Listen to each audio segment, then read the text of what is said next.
नमस्कार, जय हिंद, जय भारत। एमकेडी न्यूज चैनल में आप सभी मित्रों का स्वागत है।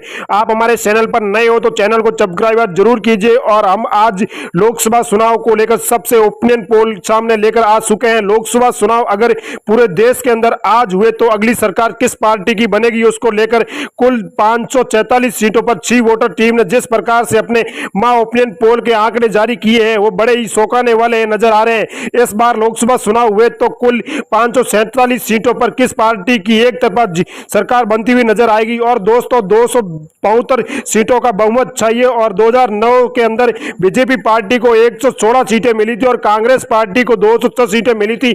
और 2014 के अंदर बीजेपी पार्टी को 282 सीटें मिली थी और कांग्रेस को 44 सीटें मिली थी। 2019 के अंदर बीजेपी पार्टी को 303 सीटें मिली थी और कांग्रेस पार्टी को 52 सीटें मिली थी।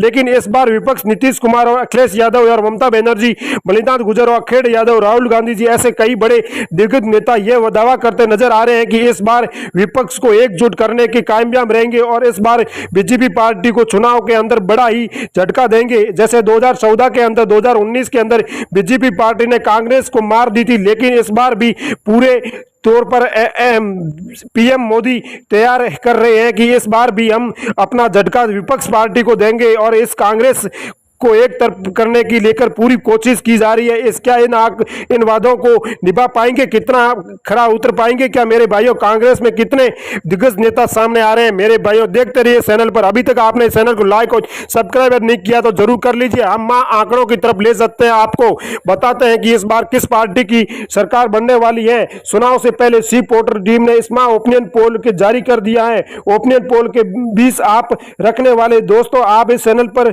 जो भी आपको कुछ नया लगे तो आप जरूर बताइए। हम बात करने वाले हैं कर्नाटक विधानसभा की। बीजेपी की बात करें तो 8 पर है, कांग्रेस 15 पर है, लेकिन जेडीपी की बात करें 5 पर है, बीएसपी की बात करें 0 पर, अन्य पार्टियां भी 0 पर नजर आती हुई दिखाई दे रही है मेरे भाइयों। हम कर्नाटक से आगे बात करने वाले हैं। कश्मीर की बात करते हैं तो बीजेपी 1 पर नजर आ रही है, कांग्रेस 3 पर नजर आ रही है, लेकिन पीडीपी की बात करें तो 2 पर नजर आ रही है, एनसी की बात करें तो 0 पर नजर आ रही है, अन्य पार्टियों की बात करें तो भी 0 पर नजर आती हुई दिखाई दे रही है मेरे भाइयों।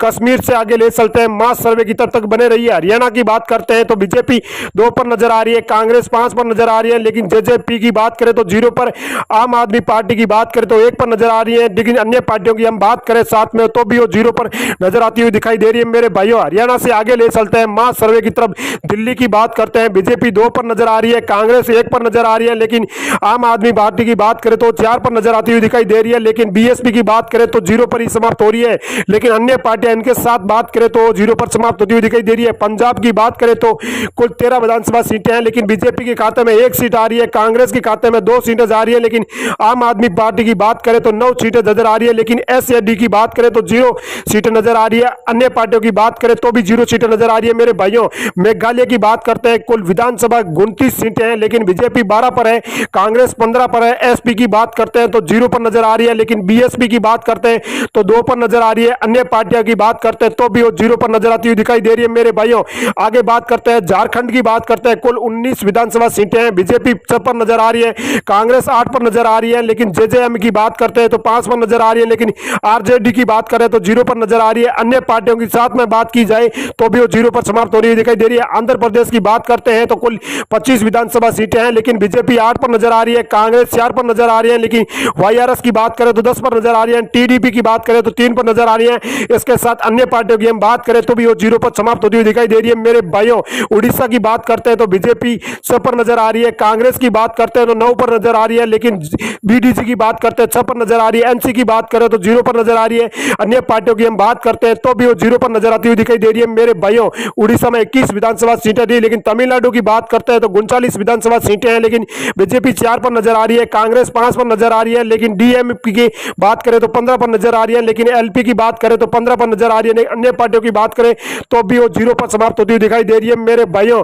हम बिहार जिले की बात करते हैं तो कुल 40 विधानसभा सीटें हैं, लेकिन बीजेपी की बात करते हैं तो 12 पर नजर आ रही है, कांग्रेस 5 पर नजर आ रही है, लेकिन आरजेडी की बात करें तो 15 पर नजर आ रही है, लेकिन जेडीयू की बात करें तो 8 पर नजर आ रही है, लेकिन अन्य पार्टियों की हम बात करें तो वो 0 पर ही समाप्त होती हुई दिखाई दे रही है मेरे भाइयों। हम राजस्थान की बात करें, कुल 25 विधानसभा सीटें हैं, लेकिन बीजेपी के खाते में 10 सीटें जा रही है, कांग्रेस के खाते में 14 सीटें जा रही है, लेकिन आरएलपी के खाते में 1 सीट नजर आ रही है, लेकिन आम आदमी बात करें तो जीरो पर ही समाप्त हो रही है।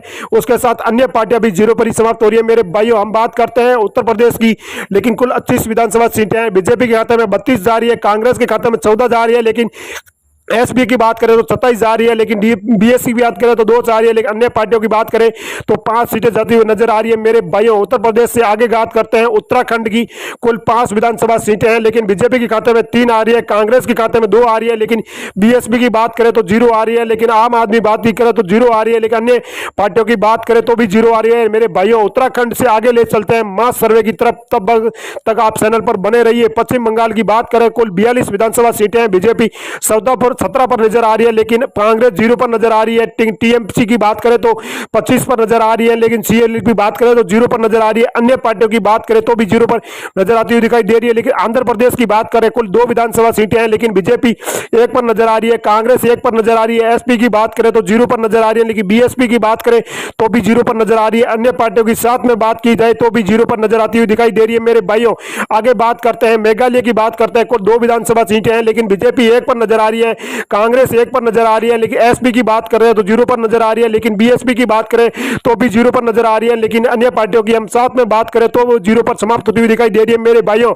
आगे बात करते हैं लक्षद्वीप की बात करते हैं तो 1 विधानसभा सीटें हैं, लेकिन बीजेपी के खाते में 0 सीट आ रही है, कांग्रेस के खाते में 1 सीट आ रही है, लेकिन एसपी के खाते में 0 सीट आ रही है, लेकिन बीएसपी के खाते में 0 सीट आ रही है। अन्य पार्टियों की बात करें तो भी 0 सीटें आती हुई नजर दिखाई दे रही है। मेरे भाइयों, आगे बात करते हैं महाराष्ट्र की 48 विधानसभा सीटें हैं। बीजेपी के खाते में 15 सीट जा रही है, कांग्रेस के खाते में 14 सीट जा रही है, लेकिन एसएसएस की बात करें तो 10 सीटें जाती हुई के लिए, एनसी की बात करें तो 8 सीटें जा रही है। अन्य पार्टियों की बात करें तो 0 पर ही समाप्त होती हुई दिखाई दे रही है। मेरे भाइयों, महाराष्ट्र से आगे ले चलते हैं, छत्तीसगढ़ की बात करते हैं तो कुल 11 विधानसभा सीटें हैं, लेकिन बीजेपी सब जा रही है, लेकिन कांग्रेस की बात करते हैं तो 5 सीटें आ रही है, लेकिन आम आदमी की बात करते हैं तो 0 पर ही समाप्त होती है, लेकिन बीएसपी की बात करें तो 0 पर समाप्त हो रही है।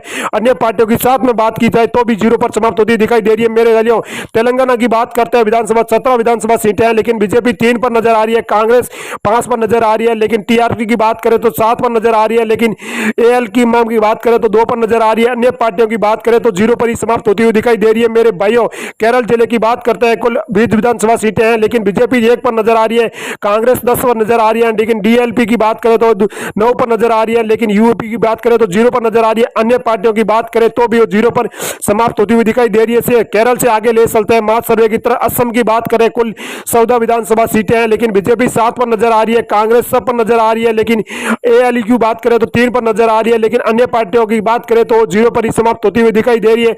मेरे भाइयों, असम से आगे ले चलते हैं आपको गुजरात की तरफ। गुजरात की बात करें तो कुल 26 विधानसभा सीटें हैं, लेकिन बीजेपी 12 पर नजर आ रही है, कांग्रेस 7 पर नजर आ रही है, लेकिन बीएसपी की बात करें तो 0 पर नजर आ रही है, लेकिन आम आदमी की बात करें तो भी 8 पर नजर आ रही है, लेकिन इसके साथ अन्य पार्टियों की हम बात करें तो 0 पर ही समाप्त होती हुई दिखाई दे रही है। मेरे भाइयों, आप इस चैनल पर नए हो तो चैनल को सब्सक्राइब जरूर कीजिए। वही दोस्तों, आपको आंकड़े हिस्सा रुझान आपके लेके 20 आगे है।